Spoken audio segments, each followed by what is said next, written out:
Somos campo, somos argentinos, somos ALZ Agro. Ofrecemos productos y servicios innovadores. Cada una de nuestras unidades de negocio se especializa en un eslabón de la cadena agroindustrial. Asumimos un fuerte compromiso con la sustentabilidad y el medio ambiente.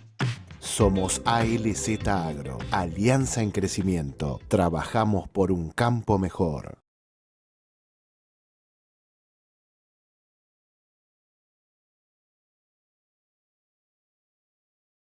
Somos campo, somos argentinos, somos ALZ Agro. Ofrecemos productos y servicios innovadores. Cada una de nuestras unidades de negocio se especializa en un eslabón de la cadena agroindustrial.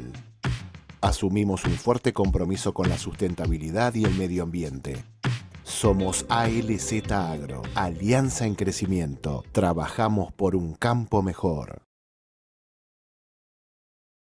Bienvenidos a una nueva edición de este ciclo con el licenciado Carlos Egiaro, economista, asesor de empresas, director del Banco de Córdoba, y bien, a quien venimos escuchando hace varios meses en este ciclo mensual organizado por ALZ Agro, con todas sus empresas y dirigido a todos sus clientes y distribuidores. La idea, como decimos todos los días, aquel que venga hoy por primera vez o el que es recurrente, la idea de este ciclo es brindarles a todos nuestros clientes, distribuidores, amigos, proveedores, todos aquellos que forman el ecosistema de LZ Agro, herramientas para tomar decisiones, independientemente de las afiliaciones políticas, los gustos políticos o el análisis que cada cual haga.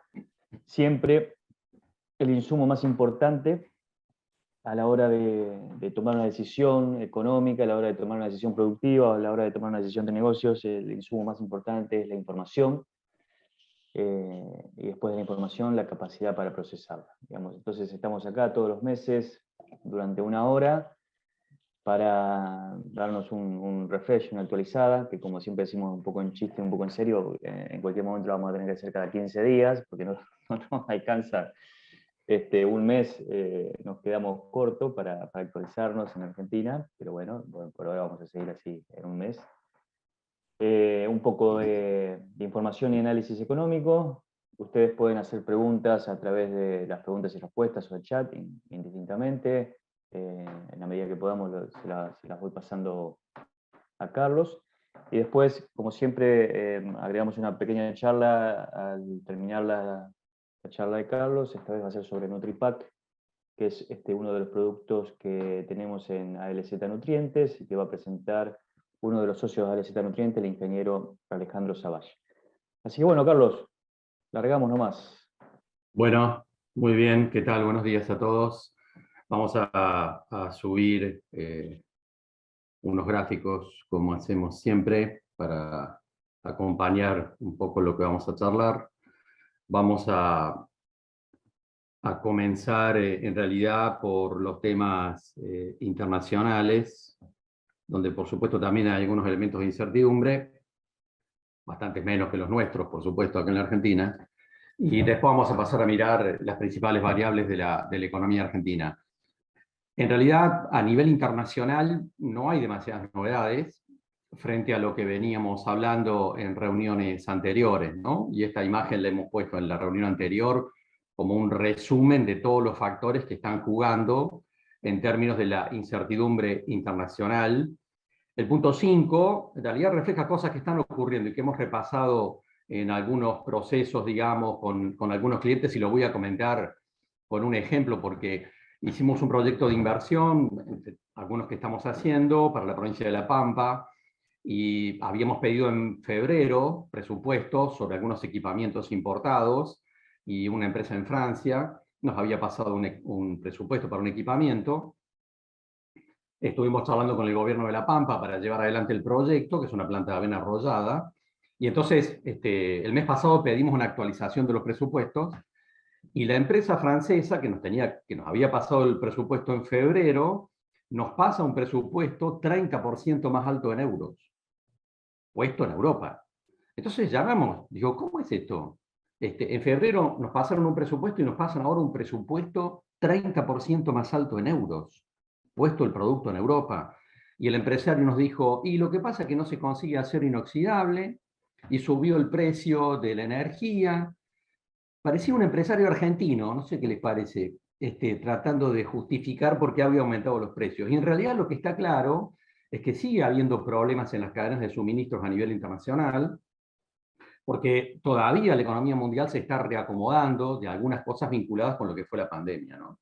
Ahora, en ese contexto, la guerra entre Ucrania y Rusia en realidad sigue planteada, pero como todos sabemos, se está de alguna manera tranquilizando la situación en términos de que están saliendo los barcos de Ucrania, eso ya empezó a ocurrir hace unos 15, 20 días, está fluyendo la producción, que había estado paralizada tanto tiempo, digamos, a partir del bloqueo del Mar Negro, era algo que suponíamos que iba a ocurrir, pero en realidad seguimos mirando, por supuesto, una desaceleración de la economía mundial. Yo creo que este es el punto más fuerte para plantear, no hay ninguna novedad acá. Estados Unidos técnicamente entró en recesión. En Europa, por supuesto, hay mucha preocupación con respecto a la desaceleración de la economía europea, y un dato no menor es el hecho de que para enfrentar los procesos inflacionarios, tanto Estados Unidos como Europa están en un proceso de aumento de las tasas de interés, y sin embargo China hace algunas semanas bajó el nivel de la tasa de interés, lo cual refleja, la economía mundial tomó nota de esto con mucha preocupación, porque en realidad que China haya bajado sus tasas de interés del sistema financiero implica que en China hay más preocupación por la desaceleración económica que por la inflación. Y este es un tema entonces que la economía mundial tomó con fuerza en términos de que está claro que la economía mundial está en un proceso de desaceleración de relativa importancia. Y este es un tema no menor, trasladado no solamente hacia los próximos meses, sino probablemente también hacia comienzos del próximo año. La reflexión de estos elementos de análisis en realidad remite obviamente a una lectura que hay que tomar con atención desde la Argentina, porque está claro, muy claro, que la economía mundial no está de fiesta. No está de fiesta ni lo va a estar, y por supuesto para la Argentina esa no es una buena noticia, no es una buena noticia. En ese marco se fue confirmando, por supuesto, que prácticamente todos los precios de los commodities a lo largo de los últimos 2, 3 y 4 meses fueron por un proceso de desaceleración, lo cual ha abarcado prácticamente a todos los precios, tanto en Chicago como en Londres, como en Rotterdam, y es la lectura obvia que cabía hacer frente al combo de elementos que están puestos arriba de la mesa. Para la Argentina, en realidad, en nuestra mirada de los productos que Argentina exporta al mundo, esta desaceleración de los precios internacionales, por supuesto, no fue una buena noticia, y alguien dirá, bueno, pero ¿hay algún factor alcista que pueda jugar sobre los precios de los commodities de cara a los próximos meses? En realidad, el único factor alcista que puede jugar es el tema del clima, que puede afectar la oferta de determinados productos. Solo un accidente climático puede hacer rebotar los precios en Chicago de cara hacia adelante, porque los factores económicos que juegan en el análisis han sido todos de carácter bajista sobre el mercado, que era lo que veníamos charlando con ustedes desde hace varios meses en este espacio, y que finalmente se fue convalidando. Ahora, la lectura de que puede haber recuperaciones de precios, volvemos a repetir, depende básicamente de problemas climáticos. El tema es que, para decirlo claramente, los accidentes climáticos en el hemisferio norte ya empiezan a dejar de ser relevantes, y vamos a empezar a mirar en los próximos meses las hipótesis de accidentes climáticos sobre el hemisferio sur, es decir, sobre nuestras cabezas, ¿no es cierto? De tal manera que es cierto que estamos hablando de una tercera niña sobre la región pampeana, etcétera, etcétera, con todos los elementos de riesgo que esto expresa sobre los rendimientos en la Argentina y sobre Brasil también, y que podrían tener algún efecto en términos de precios en Chicago. Pero volvemos sobre lo mismo, como resumen de esta primera parte de lo que estamos hablando, donde no hay mayores novedades a nivel internacional, pero digamos de nuevo, la economía mundial no está de fiesta. Hay un proceso de desaceleración evidente que va a seguir planteado de cara a los próximos meses y probablemente de cara al próximo año. Y por supuesto que en ese contexto no hay lecturas alcistas sobre los precios de los commodities en Chicago, a no ser, por supuesto, que estemos frente a cuestiones vinculadas a accidentes de carácter climático. Planteado esto, digamos, y alguien dirá, bueno, este es el discurso del gobierno, de que hay un problema a nivel mundial con la inflación y con los problemas y que se traslada a la Argentina. Por supuesto que hay un problema a nivel global que se traslada a la Argentina, solo que la Argentina tiene una gran capacidad para multiplicarlos, ¿verdad? En términos del efecto multiplicador de esos problemas. Pero planteado esto, pasemos, porque no tenemos mayores novedades, ¿no es cierto?, a mirar la situación interna de la economía argentina y volvemos sobre un punto que creo que rescatamos en la reunión anterior y si no lo volvemos a ratificar ahora, ¿no? Uno escucha que desde distintos ámbitos políticos, empresarios y periodísticos se plantea que el gobierno argentino no tiene un plan económico. Que yo no comparto esa opinión. Creo que el gobierno argentino tiene un plan económico, que es el acuerdo con el Fondo Monetario Internacional. El acuerdo con el Fondo Monetario Internacional es un plan, y es un plan a 3 años. Por lo tanto, no es un plan de este mes o del mes que viene. Hay un plan que es un plan a 3 años y es el acuerdo con el Fondo Monetario Internacional. Ese acuerdo tiene incluido una política monetaria, una política fiscal, una política cambiaria, una política de ingresos, una política antiinflacionaria y también tiene un plan de inversiones a mediano plazo, que están escritos en el documento que expresa el acuerdo con el Fondo Monetario Internacional. Que a alguien pueda no gustarle es otra historia. Alguien puede decir, no, a mí no me gusta el plan o el acuerdo con el Fondo Monetario. Está bien, cada quien opina acá lo que se le dé la gana. Ahora, decir que no hay un plan económico, a mi juicio, es erróneo. Existe efectivamente un plan económico y es el acuerdo con el Fondo Monetario Internacional. Y es un plan a 3 años. Y es un plan a 3 años de carácter progresivo que este gobierno, o más, vamos a decirlo así, que Sergio Massa está dispuesto a cumplir casi a rajatabla. Porque en realidad, si miramos la posición de Martín Guzmán, que es quien había negociado con el fondo este acuerdo, convengamos que Martín Guzmán venía generando algunos desvíos sobre el acuerdo con el Fondo Monetario. Mientras que todo parece indicar que Sergio Massa está dispuesto a cumplir a rajatabla lo que está planteado en el acuerdo. Y la designación, hablábamos recién con Wenceslao de la sorpresa, en realidad de la designación finalmente de Rubinstein como el viceministro, en realidad por todos los cortocircuitos que se habían generado en los últimos 20 días con la designación de Rubinstein, pero digamos que ratifica toda esta posición. Rubinstein dijo al momento de su designación, el acuerdo con el Fondo Monetario, lo estoy leyendo porque es textual, el acuerdo con el Fondo Monetario es el único programa económico que se puede vislumbrar. Así lo dijo. El único programa económico que se puede vislumbrar. La designación de Rubinstein, en realidad, como viceministro, tiene varios aspectos interesantes con respecto a lo que cabe esperar.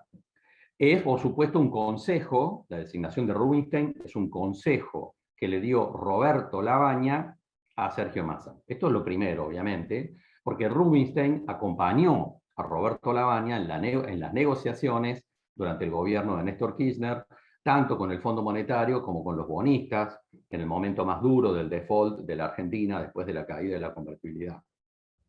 De tal manera que es una persona que tiene experiencia en las negociaciones internacionales.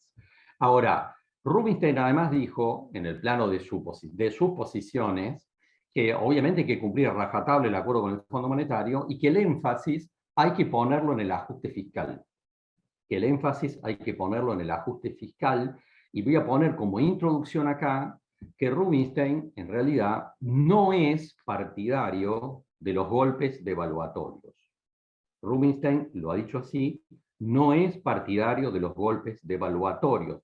Por lo tanto, los que están esperando un golpe devaluatorio tienen que pensar que la designación de Rubinstein no es una buena noticia, porque efectivamente no es partidario de este tipo de acciones y él considera que el eje tiene que estar puesto en el ajuste de las cuentas fiscales.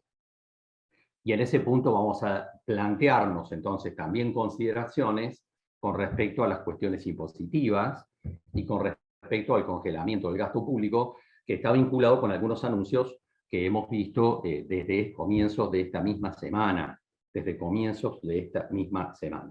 Ahora, Rubinstein también dijo otra cosa que se cae de madura, porque también la había dicho Sergio Massa, y es que resolver el problema inflacionario es algo que solo se puede conseguir de manera progresiva.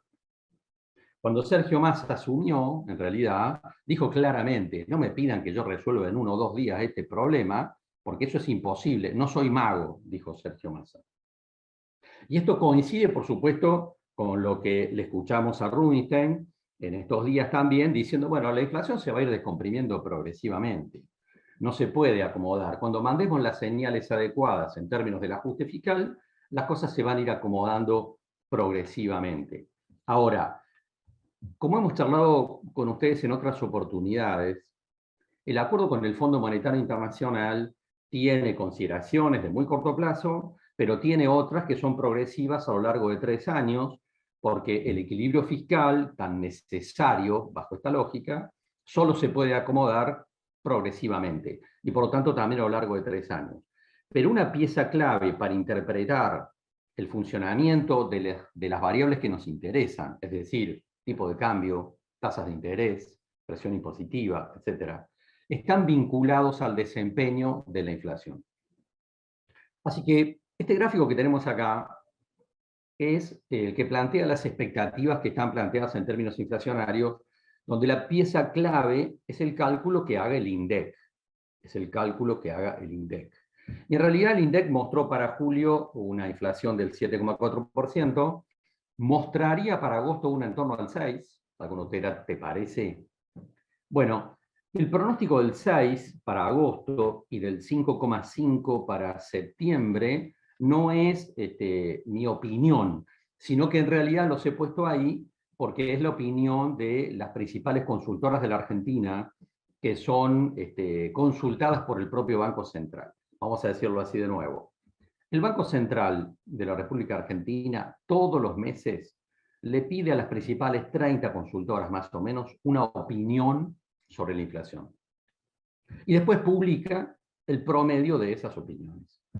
Y las principales consultoras de la Argentina opinaron que en agosto la inflación sería del 6% y que para septiembre sería del 5,5%. Y que si las cosas funcionan así, o vamos en esa línea, la inflación se estabilizaría, entre comillas, en los siguientes meses en torno al 4%.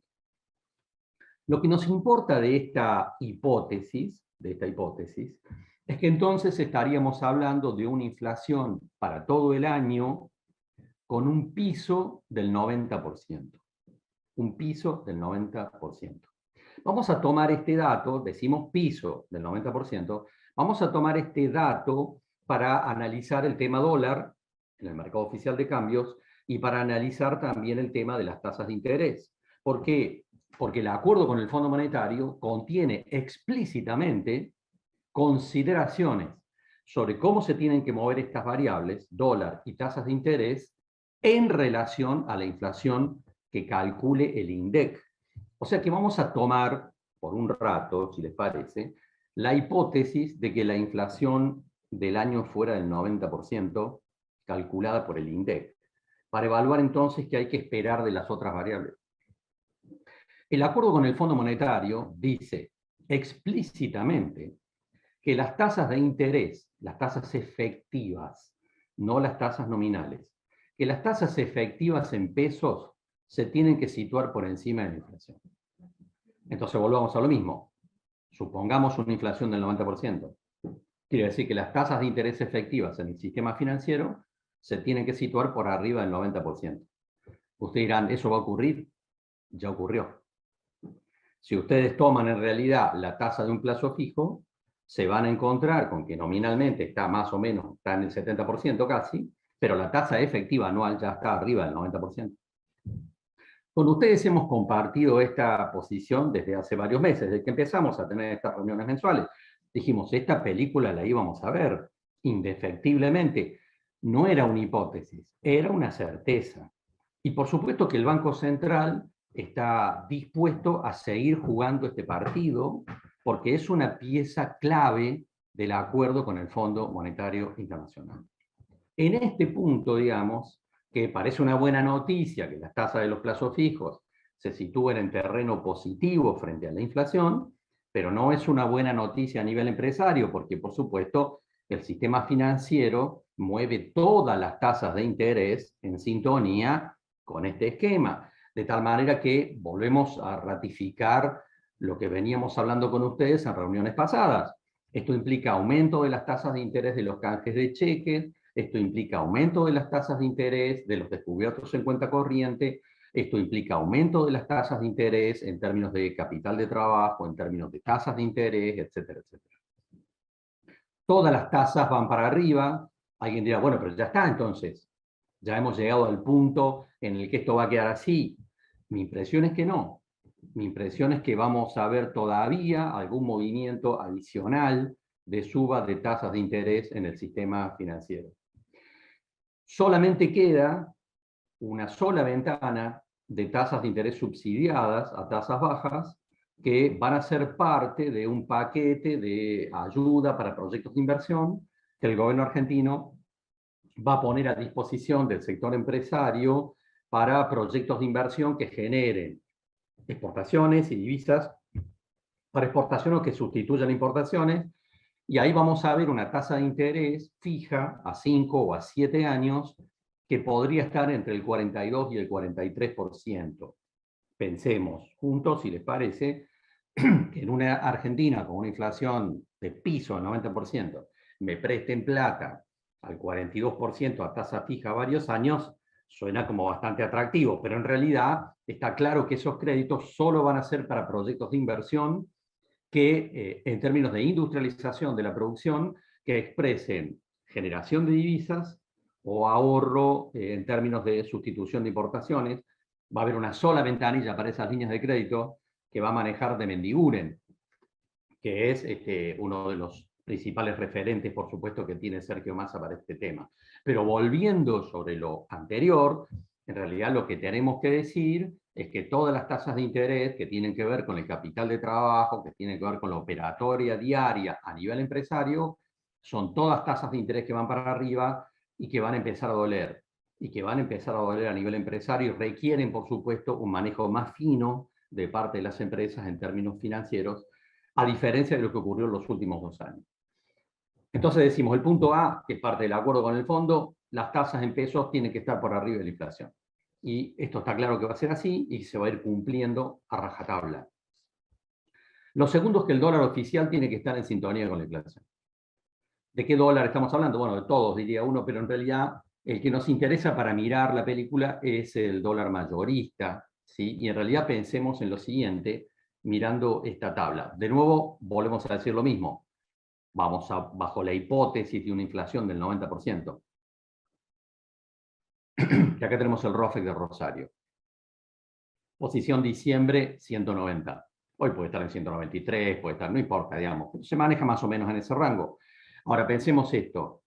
El dólar terminó en diciembre, el dólar mayorista, en 102 pesos. De tal manera que la posición diciembre me está marcando 190. Está más o menos en sintonía con la visión de una inflación del 90%, que es efectivamente lo que el Banco Central está trabajando como hipótesis. Usted dirá, entonces vos decís que el dólar mayorista a fin de año va a estar en 190. Y yo digo, va a estar por ahí si la inflación es del 90%.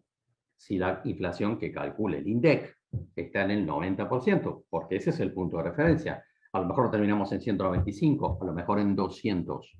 Pero cuesta pensar que esto pueda jugarse de una manera distinta. Algunos de ustedes dirán, bueno, pero a ver, si no se consiguen divisas, el Banco Central va a tener que jugar otro partido, finalmente va a haber un golpe de mercado. Bueno, lo hemos charlado otras veces. Para que haya un golpe de mercado, tiene que haber mercado. Y en realidad, vía CEPO y vía todas las regulaciones que tiene el Banco Central sobre el funcionamiento del mercado de cambios, queda claro que no se le puede escapar la tortuga. Ya vamos a ver en realidad que si Sergio Massa, vamos a decirlo así, pasando la gorra, como dice él, que va a conseguir 5.000 millones de dólares y va a dar vuelta por el mundo y va a volver con la valija llena de dólares para fortalecer la reserva del Banco Central. Si consigue esos dólares, obviamente se va a tranquilizar un poco el escenario cambiario. Si no los consigue, la variable de ajuste no va a ser un golpe devaluatorio en el mercado oficial de cambios. la variable de ajuste va a ser más regulaciones y controles y restricciones en las importaciones. En realidad, la variable de ajuste va a ser esa, y eso es muy preocupante. De tal manera que ojalá que consiga los dólares que dijo que va a conseguir, pasando la gorra a nivel internacional o acordando con los exportadores para que le adelanten divisas. Si el Banco Central no consigue reforzar sus reservas en los próximos 60 días en función de este anuncio de Sergio Massa, en realidad, vuelvo sobre esto, la variable de ajuste no va a ser un golpe devaluatorio en el mercado oficial, sino que va a ser más restricciones, más problemas vinculados con el control de las importaciones. Y Carlos, sí. te hago una pregunta para que no se nos pase.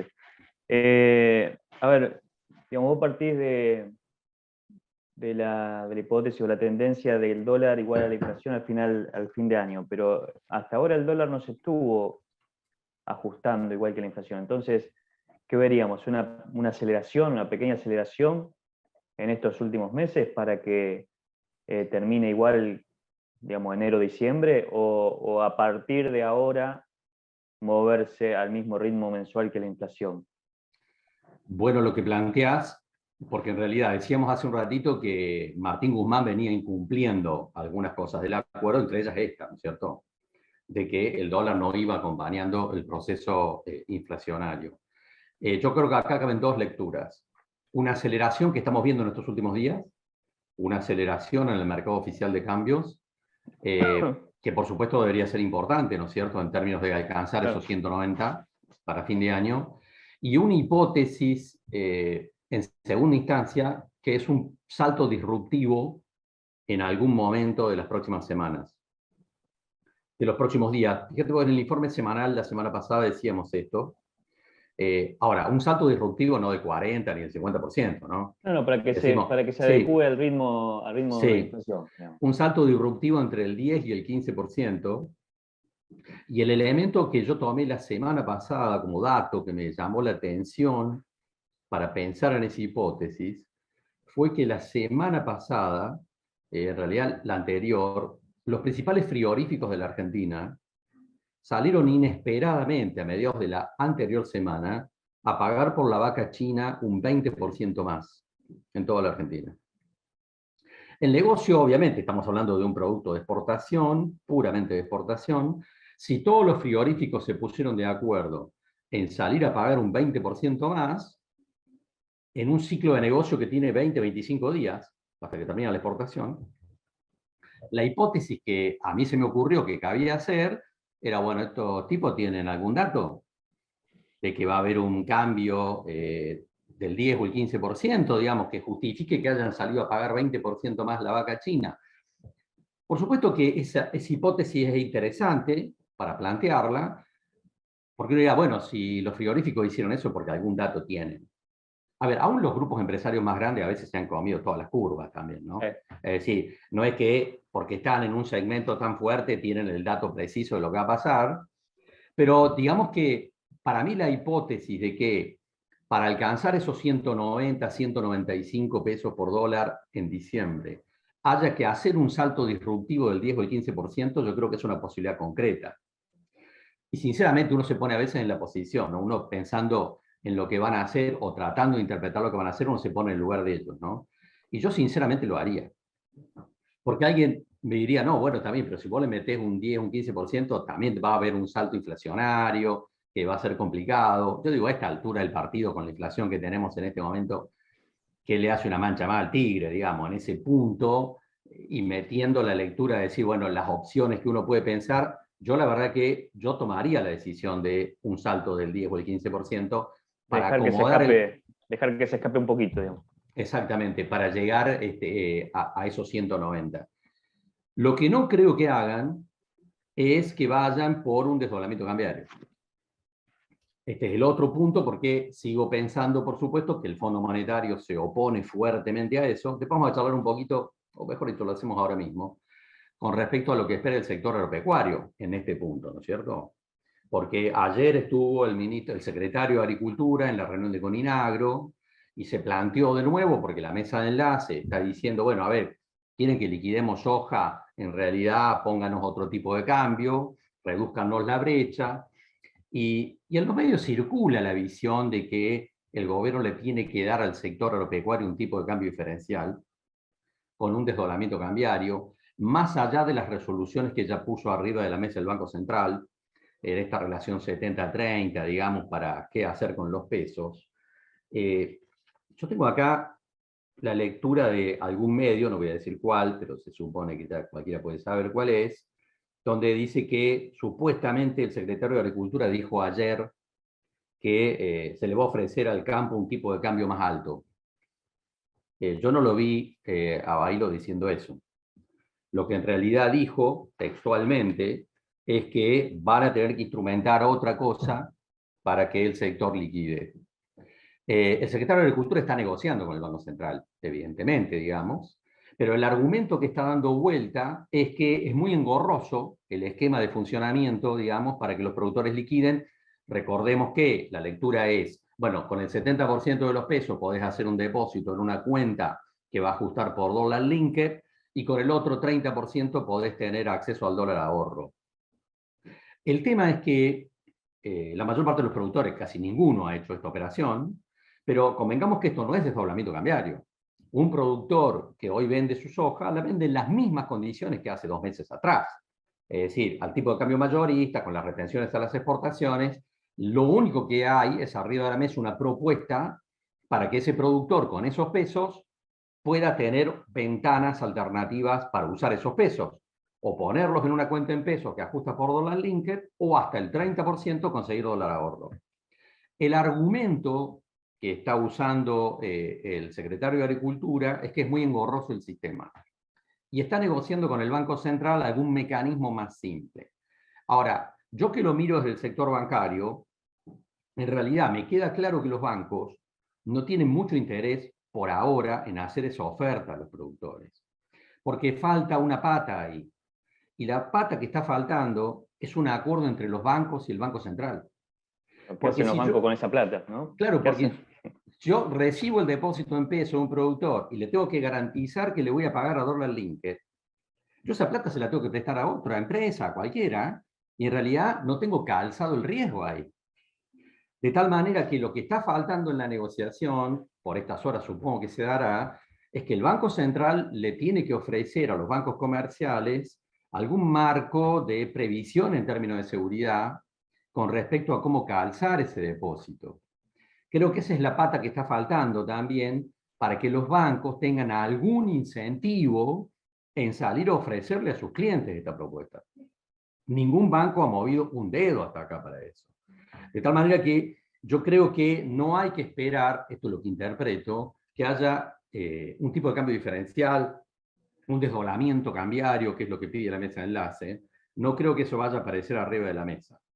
Sí creo que va a aparecer algún mecanismo más simple y, vuelvo a repetir esto, y lo que está haciendo falta. Además, que el Banco Central negocie con los bancos comerciales cómo van a calzar los bancos en términos de seguridad el riesgo que está expresado en ese tipo de depósito, ¿no? Pero volviendo sobre lo anterior que vos planteabas, Wenceslao, yo creo que no hay que descartar, por supuesto, que haya algún salto disruptivo, digo, entre el 10 o el 15% en el tipo de cambio oficial, para cumplir este punto del acuerdo con el Fondo Monetario Internacional, que es conducir la cotización del dólar en el mercado oficial de cambios en sintonía con esta pauta inflacionaria que hoy estamos estimando en el 90%, ¿no? Que hoy estamos estimando en el 90%. Ahora, en los puntos que tenemos acá, el punto 6, el déficit fiscal 2,5, en realidad la designación de Rubinstein juega claramente en favor de un ajuste fiscal que empezamos a ver decisiones en estos días, ¿no? Ahora, ahí hay varias cosas importantes para mirar en términos empresarios, ¿no? En términos empresarios. Porque en realidad, para cumplir ese objetivo de alcanzar el 2,5%, pensemos que Martín Guzmán venía sobregastando en la pauta. Cuando subió Silvina Batakis, dijo claramente, Guzmán se gatilló el 68% de lo que correspondía todo el año, o sea que yo tengo que hacer un ajuste adicional. Y efectivamente es lo que está planteando Rubinstein ahora y planteó también Sergio Massa. Esto conduce a algunos elementos de congelamiento del gasto público que son interesantes para mirar, pero además remite a algunas otras cosas que van a pasar. Por supuesto, el adelanto del impuesto a las ganancias, que tanto la Unión Industrial Argentina como otros sectores empresarios están cuestionando fuertemente, digamos, me parece que el gobierno no va a retroceder sobre esa decisión.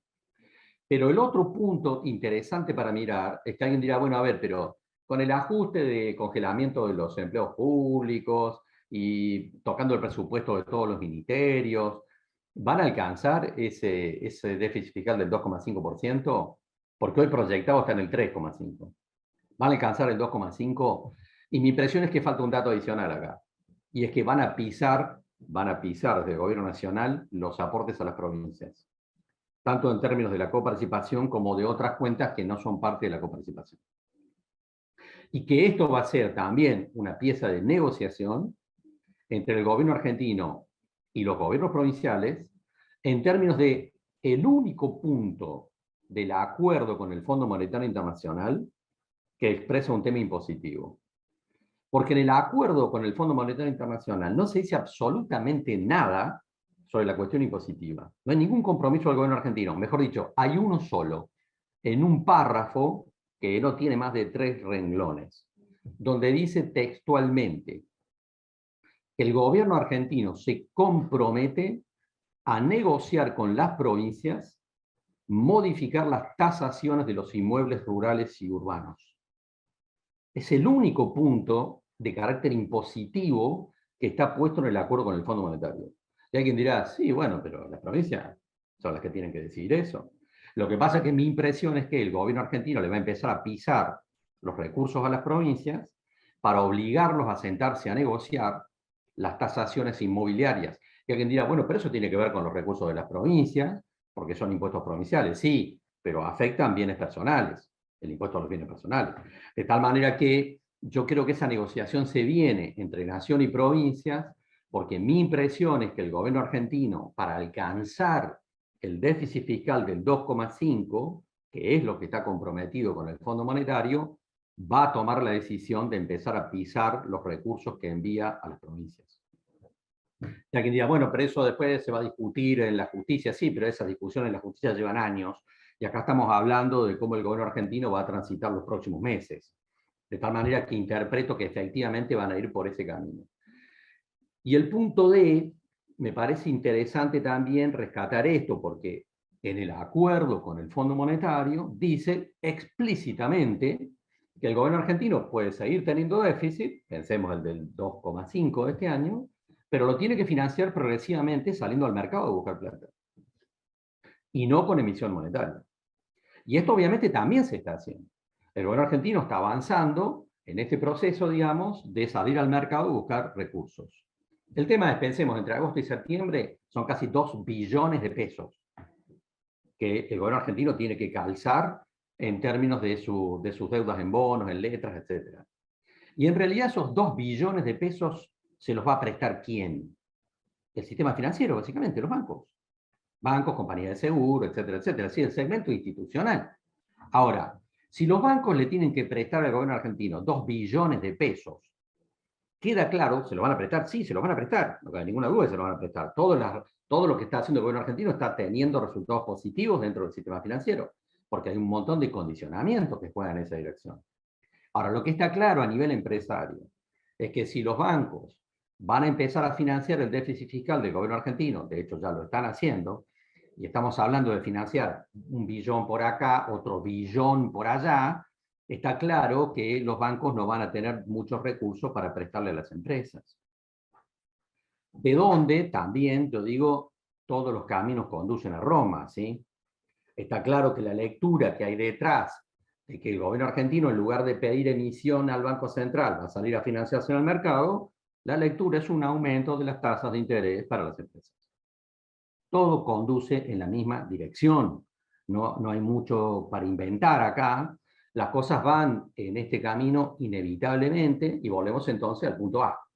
El punto D va al punto A indefectiblemente también, a configurar, a consolidar la visión de aumento de las tasas de interés activas en pesos en el sistema financiero argentino.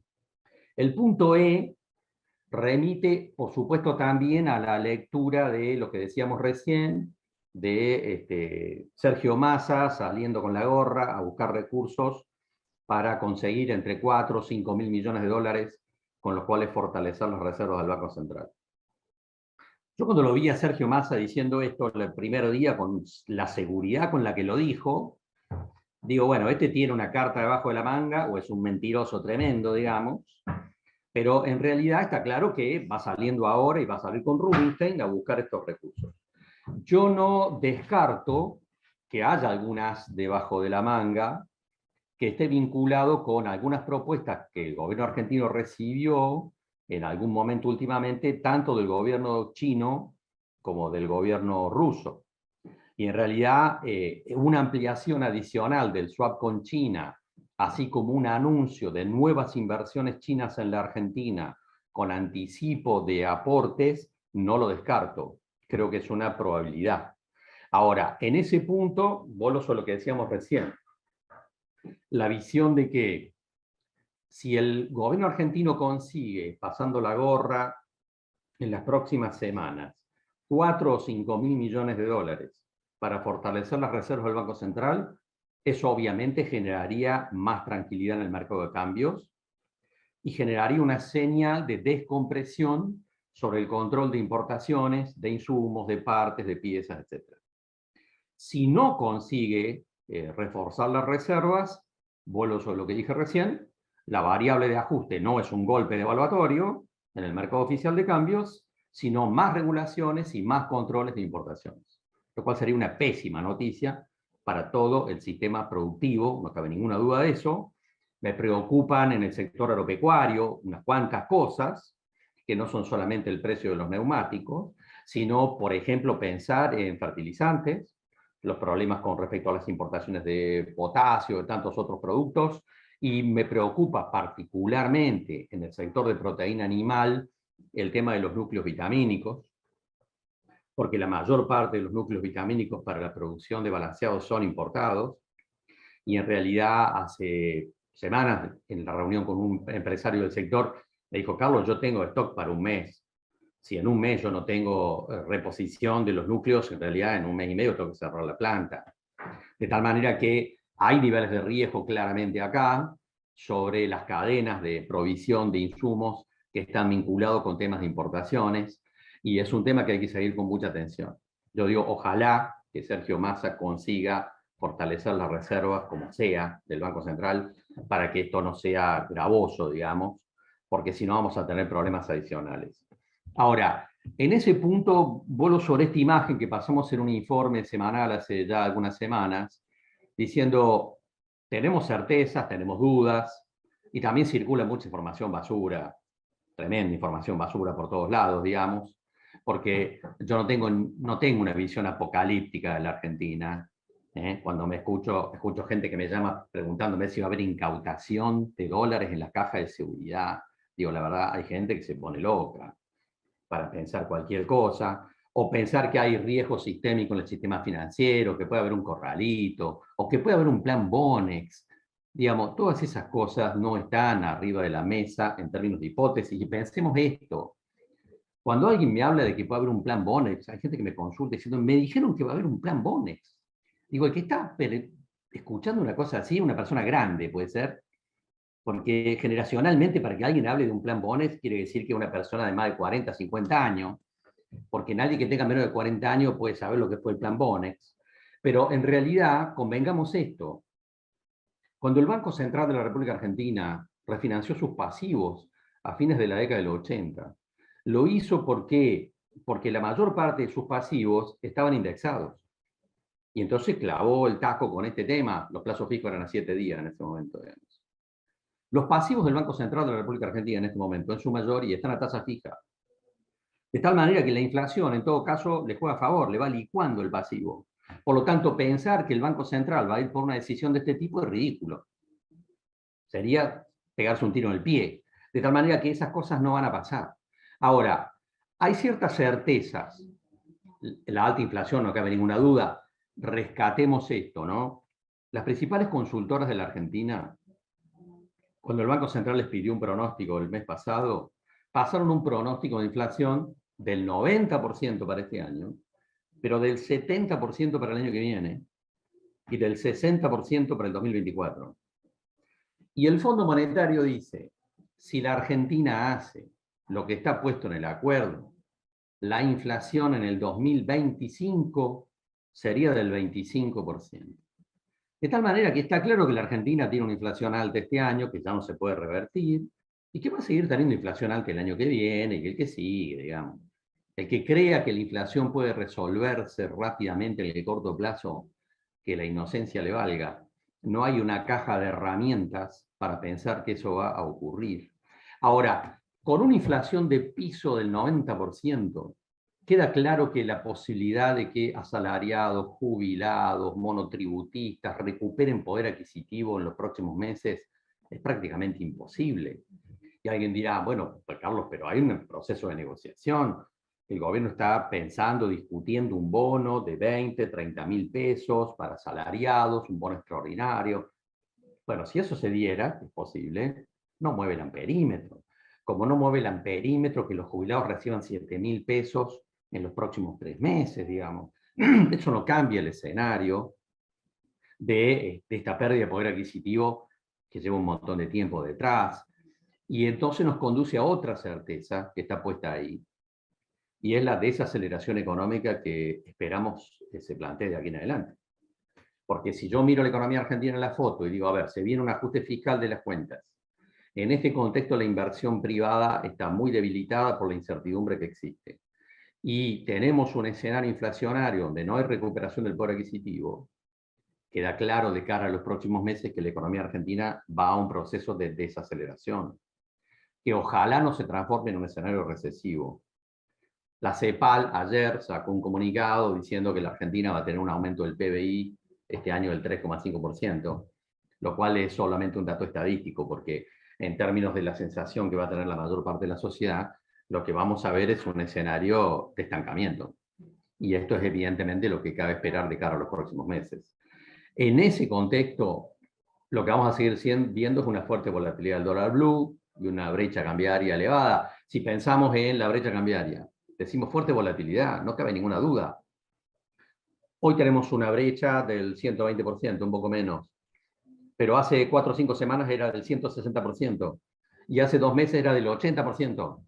A ver, predecir la brecha cambiaria es prácticamente imposible, porque en realidad la volatilidad va a seguir planteada de manera muy errática hacia adelante, inevitablemente, en el segmento tanto del dólar blue como del contado con liquidación y del dólar MEP, ¿no? Y vamos al punto de las dudas. Evolución del tipo de cambio en línea con la inflación, yo creo que esto es lo que va a ocurrir en función de lo que tenemos arriba de la mesa. Me genera muchas dudas y mucha preocupación el control de importaciones, que está vinculado con lo que decíamos recién, de si se consiguen o no ampliar las reservas del Banco Central. No veo desdoblamiento cambiario, no veo desdoblamiento cambiario, por más que sea un tema que esté en discusión todos los días en los medios de comunicación, y que me consta que ciertamente dentro del gobierno hay opiniones divididas. Pero vuelvo sobre lo anterior, el Fondo Monetario Internacional no es partidario de ir en esta dirección, y creo que dentro del esquema del gobierno, Miguel Pelle, presidente del Banco Central, tampoco es partidario de ir por un proceso de desdoblamiento cambiario, un tema fuerte en la discusión con el sector agropecuario. Y respuesta a los sectores más vulnerables, digo, en algún momento me parece que el gobierno argentino, para mirar un poco, tirar alguna línea del lado de las organizaciones sociales, se va a sentar a discutir el salario básico universal. Creo que finalmente eso va a entrar en discusión en algún momento en los próximos meses en la Argentina. No sé si a nivel parlamentario o si directamente a través de una negociación que termine en un decreto. Me parece que eso finalmente va a ocurrir. Y si alguien me dice, bueno, Carlos, pero eso va a afectar las cuentas fiscales, depende cómo se instrumente. Depende cómo se instrumente. Bueno, Wenceslao, no sé si te parece que Bien, expresado esto... sí. Un lindo resumen ahí. Yo me había anotado un par de preguntas del público, ha seguido, pero no tiene hoy preguntas. En realidad lo que veo por delante es muy parecido a los últimos 2 años de Macri. ¿no? Tasas altas, préstamos al gobierno, con lo mismo, que se va a traducir en definitiva en financiación de la nueva campaña con mucho canje y muchos dólares, como fueron esas dos últimas campañas de Macri. Vos dijiste bien claro, el plan FMI son 3 años, nosotros vamos a terminar este gobierno con 2 años adentro, ¿no? Y el tercer año lo va a tener que cumplir el gobierno que entre, ya sea una continuación de o algún gobierno de la oposición. Esto ya es una pregunta más a nivel político, digamos, ¿cómo, si bien vemos que un gobierno con un signo político totalmente distinto a hizo lo mismo al final, los dos gobiernos con signos políticos distintos hicieron cosas más o menos parecidas a nivel macroeconómico al final, ¿un nuevo gobierno seguirá esta tendencia para cumplir los 3 años y seguir la recetita que por lo menos a grandes niveles lleva a una mejora de los niveles de inflación y del nivel de economía? ¿O ves algún nuevo gobierno entrando y tirando todo por la borda? No, mi impresión, Wenceslao, es que no hay vida por fuera del acuerdo del Fondo Monetario. Y en realidad pensemos, el Fondo Monetario, previendo alguna cuestión, exigió que el acuerdo tuviera aprobación parlamentaria, ¿te acordás? Sí. Es decir, y en realidad es la primera vez, con el Fondo Monetario se firmaron 22 acuerdos a lo largo de la historia, y esta es la primera vez que el acuerdo es una ley, es decir, es aprobado por el Congreso. Y pensemos que esa aprobación contó, para ser aprobado, con el aval de una parte importante de la oposición política. De tal manera que mi impresión es que, pensando, ¿no es cierto?, en Juntos por el Cambio, que gobernase ganando la elección el año que viene, está claro que Juntos por el Cambio también avaló este acuerdo. Sí. De tal manera que mi impresión es que el acuerdo va a seguir adelante, ¿no? Por supuesto con desvíos, no cabe ninguna duda que no somos Suiza, de tal manera que cumplir el acuerdo de rajatabla va a generar desvíos en el tiempo, que supongo el Fondo Monetario estará dispuesto a contemplar con alguna benevolencia en función de lo que significa para el Fondo Monetario que esto funcione, ¿no? Que esto funcione. De tal manera que yo interpreto que el próximo gobierno, a no ser que el presidente fuera Grabois, ¿no es cierto? Pero si estamos pensando dentro más o menos de la lógica de quienes pueden gobernar, creo que el acuerdo va a seguir su curso.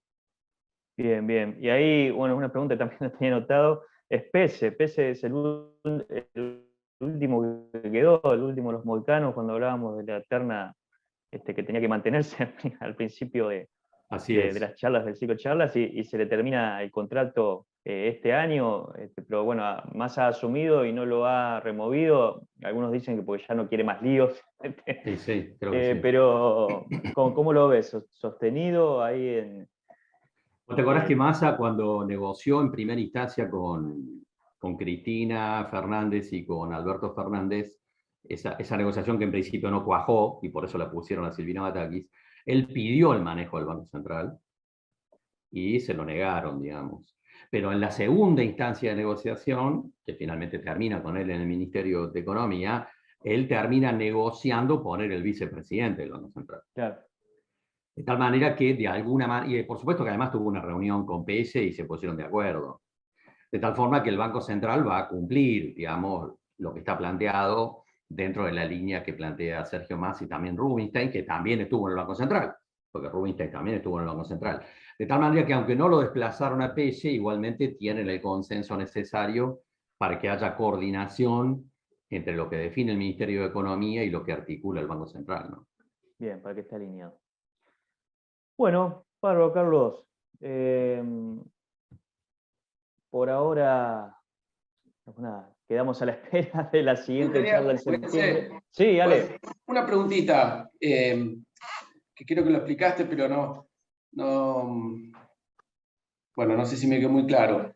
El hecho de tener tasas positivas y que la devaluación oficial vaya copiando la inflación, ¿no debería disminuir la brecha cambiaria, sobre todo con los financieros y también con el blue, en los próximos meses, ¿no? Teniendo en cuenta además que hacia diciembre las empresas van a tener que seguramente salir a vender dólares para atender gastos de fin de año, ¿no debería descomprimir la presión y achicar la brecha? Sí, desde el punto de vista del análisis económico, lo que vos estás diciendo es lo que debería pasar. Efectivamente lo que debería pasar. Porque si vos tenés una tasa de interés de un plazo fijo que está por arriba de la inflación, como ya ocurre hoy la tasa de un plazo fijo en términos efectivos es del 96%. Y si vos tenés que la pauta evaluatoria va a estar en el 90%, te convendría ir a un plazo fijo en lugar de comprar dólares en la esquina. Lo que pasa es que el BLU tiene un combo de factores explicativos que exceden el análisis económico. Este es el problema. Si vos estás mirando solamente la lectura económica, lo que vos estás diciendo es irrefutable. La brecha debería reducirse si uno mira la lógica económica, digamos. Si uno mira la lógica económica, la brecha debería reducirse. Lo que pasa es que en el BLU intervienen otros factores, que son, llamémosle extraeconómicos, que tienen que ver con incertidumbre, con un montón de cosas, que tienen que ver también con que nos vamos acercando a un escenario cada vez más electoral, y en ese plano cada vez más ruido, cada vez más información basura. Entonces, en realidad, la verdad, es difícil de predecir. Lo que vos decís, desde el punto de vista técnico, es irrefutable. Ahora, en la lógica, vos fíjate que a comienzo de este año decíamos que eso iba a pasar. Nosotros teníamos la lógica de que la brecha se iba a reducir, y te acordás que se iba reduciendo. Se iba reduciendo los primeros meses del año, la brecha se iba reduciendo porque la lógica económica es esta. Pero después pasó todo lo que pasó, y todo se fue al diablo de nuevo, digamos. Y la verdad es que el ruido político, el ruido institucional, el ruido, digamos, que dan vuelta en los medios, y te puede dar vuelta el BLU en 24 horas, ¿no? Este es el problema. Por eso yo digo, desde la lógica económica, lo que voy a decir es irrefutable. Ahora, la volatilidad, yo digo, está garantizada, desgraciadamente, ¿no? Bien. Bien. Bueno, Carlos, muchas gracias por esta horita de charla, y bueno, nos estamos viendo dentro de un mes. Y bueno, ya Ale, participaste con la pregunta, así que ya quedás presentado para la siguiente charla, que es tu tema, que es el producto NutriPack, un producto de ALZ Nutrientes. Carlos, muchas gracias por todo, te invitamos a quedarte escuchando, y bueno, nos vemos Muy bien. Dentro de unos 30 días aproximadamente. Muy bien, un gusto. Buenos días para todos. Bueno, Ale, todo tuyo. A ver si puedo compartirles la pantalla. ¿Ahí ven? Todavía no.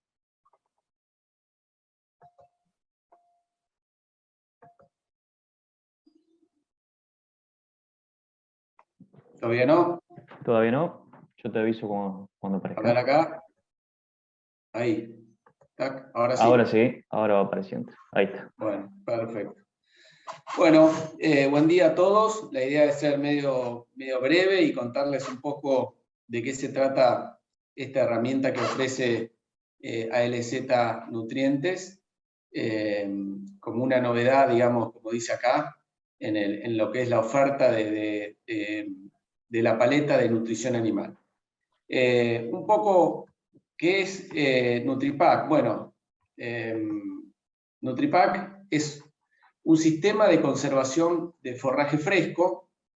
Esto es algo muy novedoso porque toda la comercialización de alimentos es a base de productos secos, ¿no? Salvo la malta húmeda, pero se transporta en camiones a granel. No hay en la Argentina alguien que pueda ofrecer, por ejemplo, pasto, ¿no? Silo de maíz, silo de alfalfa, con todas las ventajas que tiene un producto fresco en cuanto a la digestibilidad, la proteína, la digestibilidad de ese producto.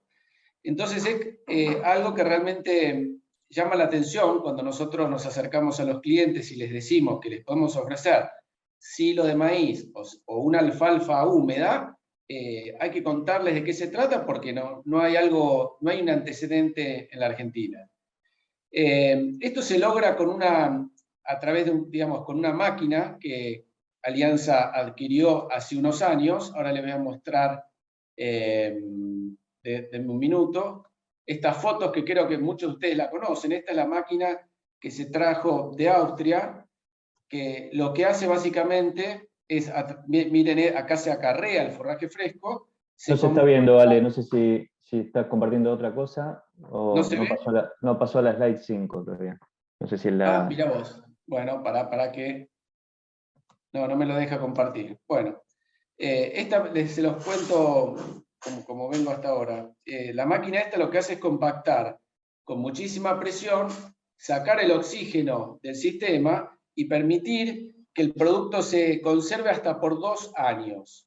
Eso es muy importante porque los productores lo pueden almacenar sin necesidad de tener un galpón o un tinglado en el medio del campo, contar con alimento, digamos, por mucho tiempo.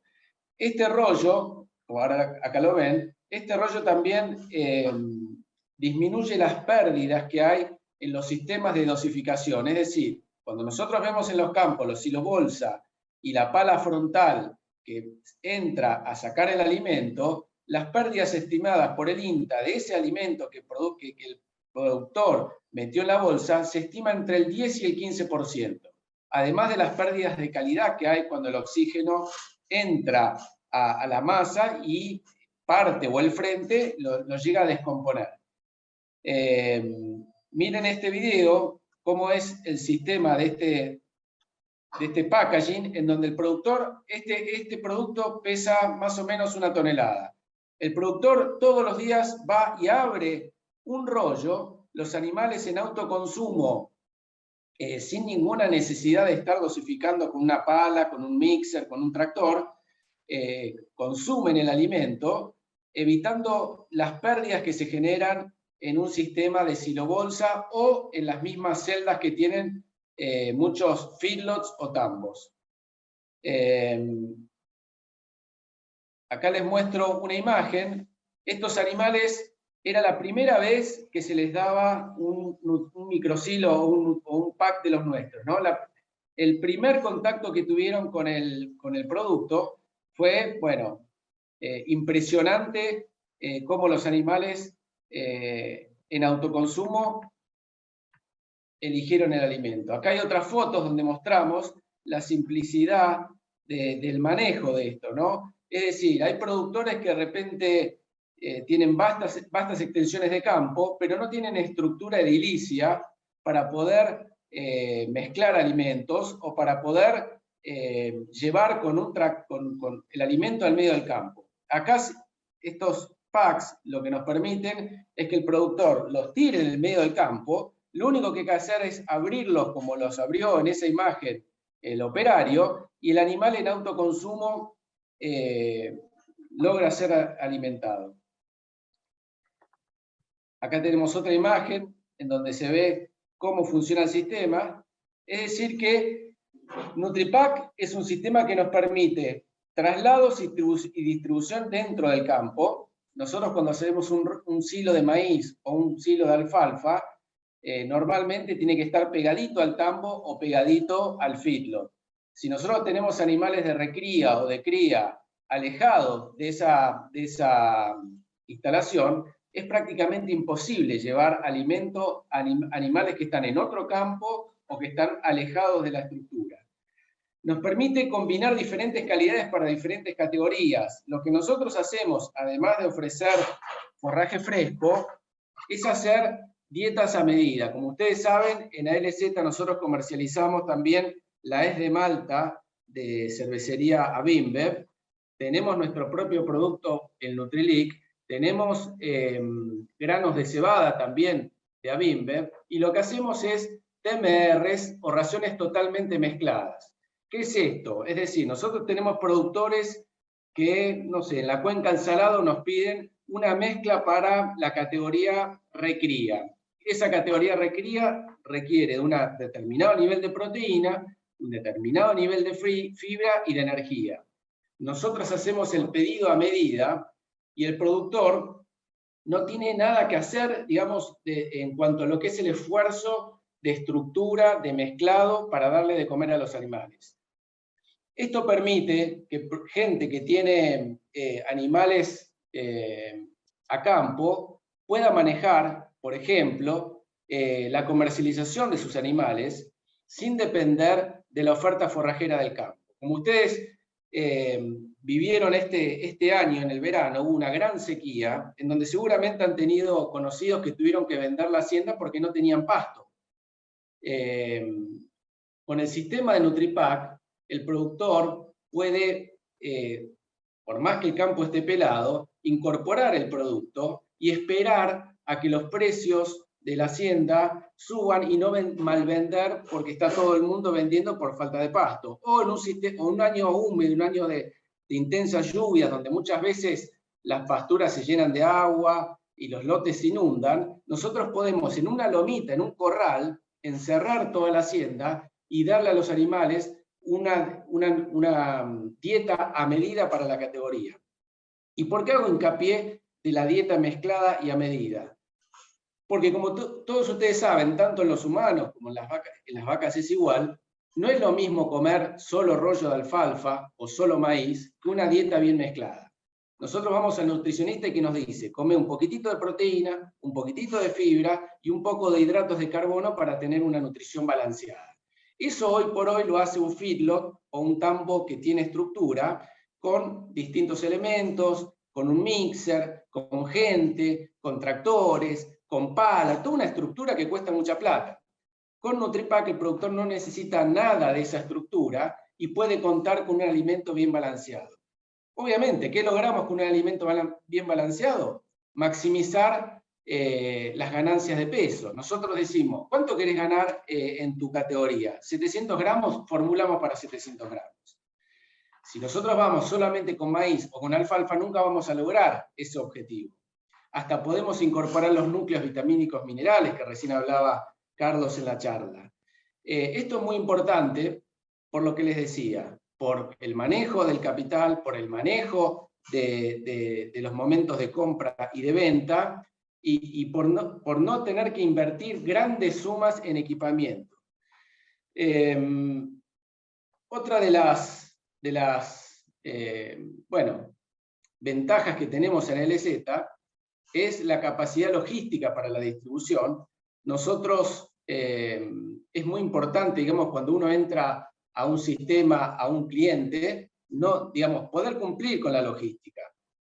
Porque parece una pavada, pero hay muchos nutrientes que en el mercado están y no están, de repente tienen estacionalidad, tienen momentos de alto nivel de precios porque hay sobreoferta y después desaparecen. Eso es muy importante para nuestros clientes y nosotros contamos con producción durante todo el año. Acá hay un esquema de cómo son estos packs.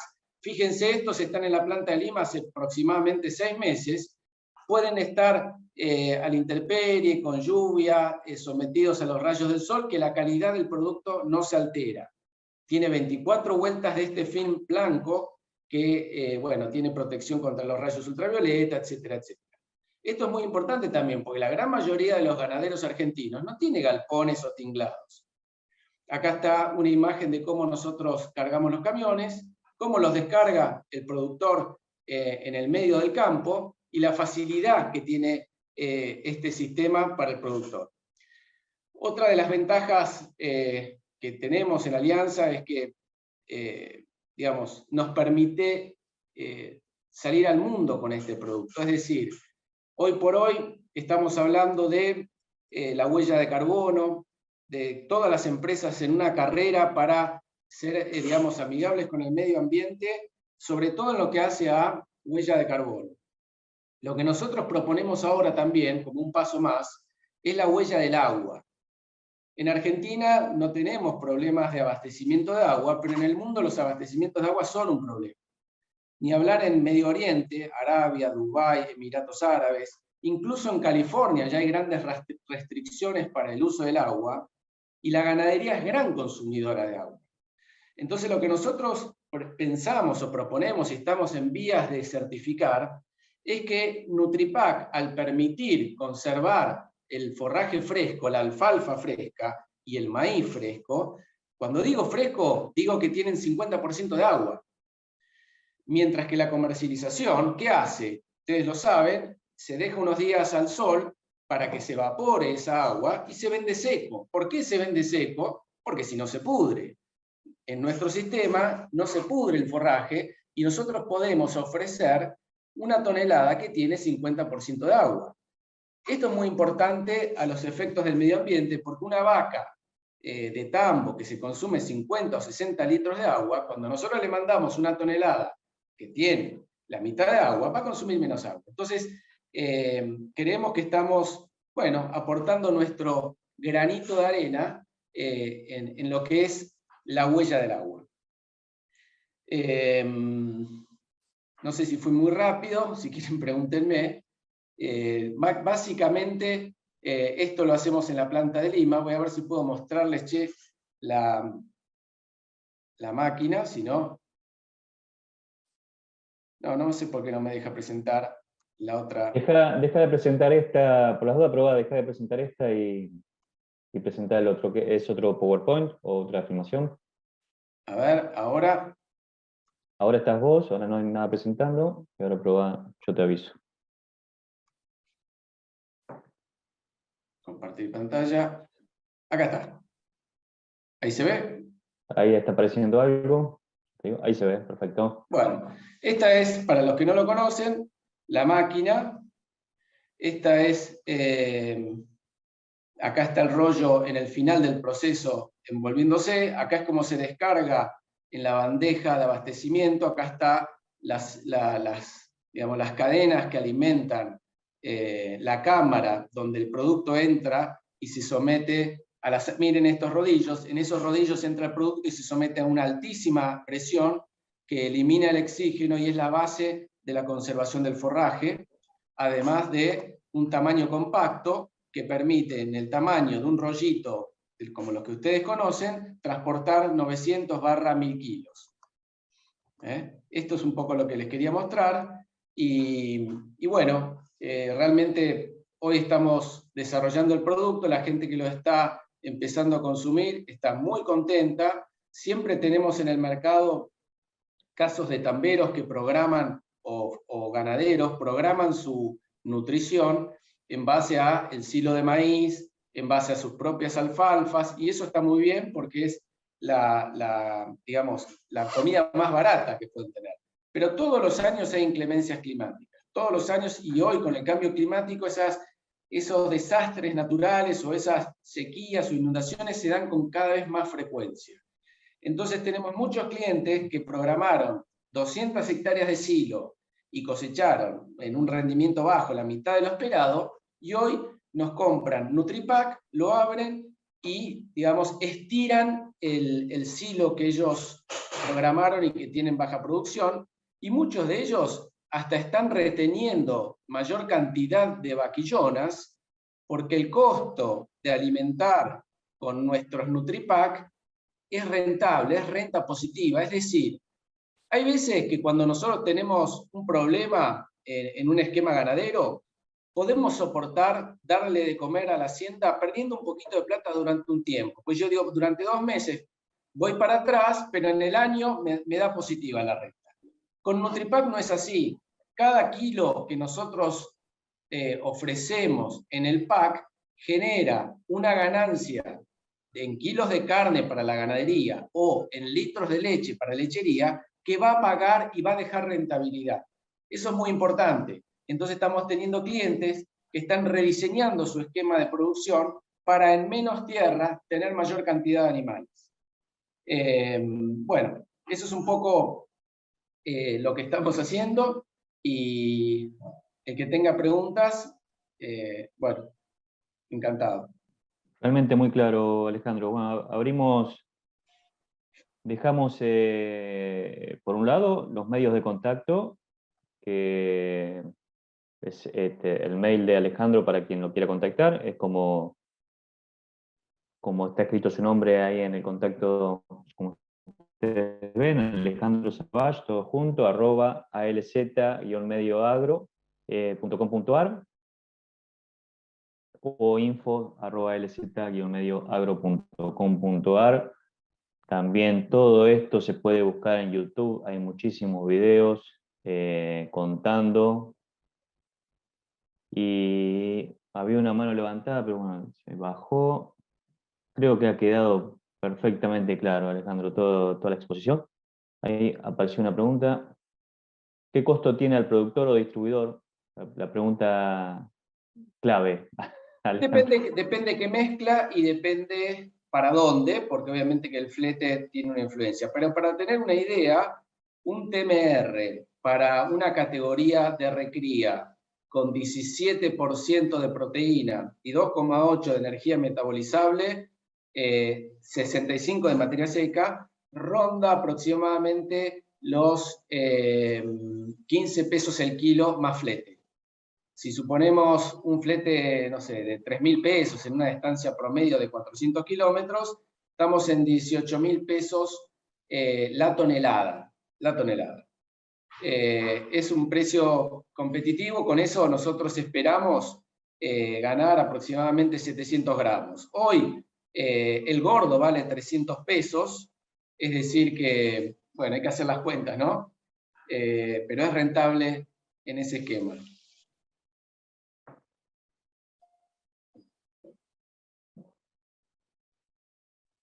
Bueno, y cualquier duda, por supuesto, se dirigen por correo electrónico. Alejandro, ¿alguna pregunta más? No veo ninguna más. Bueno. Estamos, Alejandro. Bueno, muchas gracias por participar. Gracias a todos. Y bueno, los esperamos en la próxima charla dentro de este ciclo, que será en septiembre, en segunda quincena de septiembre. Ya recibirán, como siempre, el mail para invitarlos. Bueno, gracias a todos y buena semana.